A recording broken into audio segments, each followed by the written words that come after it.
saya Agustina Bau, NPM 12170054. Saya mahasiswa Prodi Agribisnis semester 7, Fakultas Pertanian Universitas Timur. Nah, sebelum kita mulai, teman-teman bisa klik tombol like, komen, dan subscribe. Nah, di video kali ini saya akan membawakan materi perdagangan internasional menurut teori Rybczynski. Sebelum kita masuk, tentunya kita harus mengetahui dulu apa itu perdagangan internasional. Perdagangan internasional merupakan perdagangan yang dilakukan oleh suatu negara dengan penduduk negara lain atas dasar kesepakatan bersama. Penduduk yang dimaksud dapat berupa perorangan antara individu dengan pemerintah suatu negara atau pemerintah suatu negara dengan pemerintah negara lain.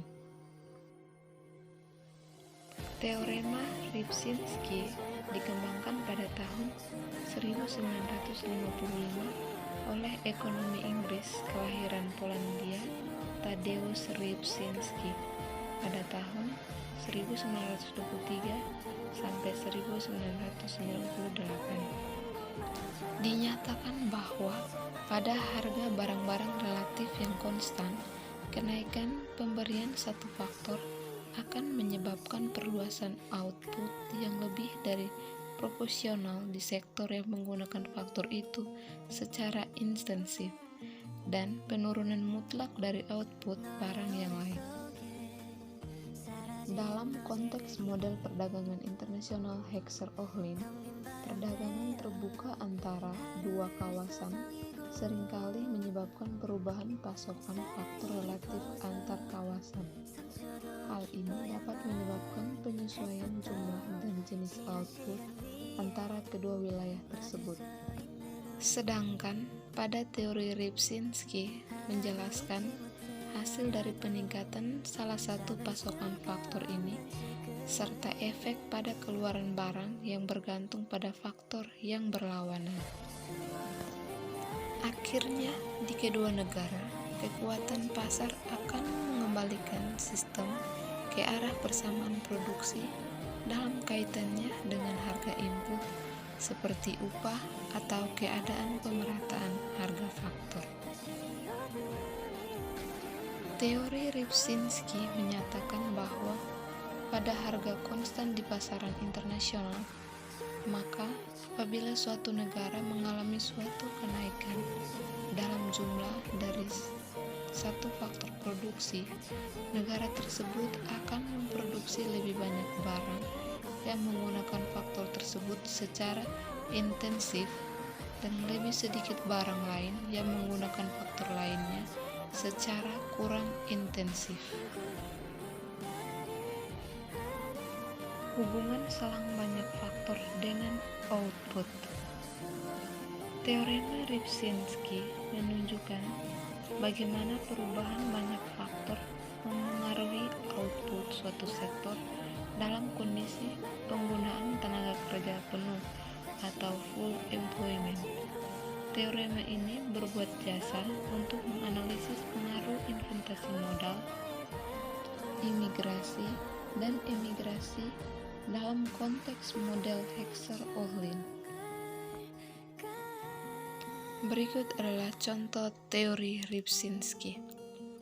Pertimbangkan diagram di bawah yang menggambarkan batas buruh atau labor constraint dalam warna merah dan batas modal atau capital constraint dalam warna biru.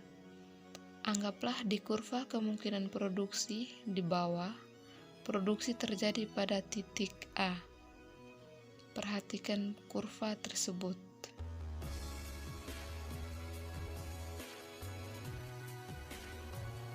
Berikut adalah penjelasan mengenai contoh kurva tersebut. Anggaplah terjadi peningkatan dalam banyak faktor buruh. Hal ini akan mengakibatkan pergeseran batas buruh ke kanan kurva kemungkinan produksi. Maka produksi akan bergeser ke titik B. Produksi baju barang yang menggunakan faktor buruh secara intensif akan meningkat dari C1 ke C2. Produksi mobil, barang yang menggunakan faktor modal secara intensif akan menurun dari S1 ke S2. Jika banyak modal meningkat, batas modal akan bergeser keluar sehingga mengakibatkan peningkatan produksi mobil dan penurunan produksi baju.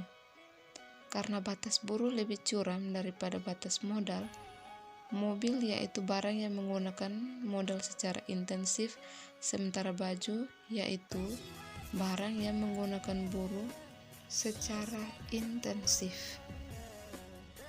Jadi, secara umum, teori Ripsinski menjelaskan bahwa peningkatan banyak faktor suatu negara akan mengakibatkan peningkatan output barang yang menggunakan faktor tersebut secara intensif, sementara output barang lain yang menggunakan faktor lain akan menurun.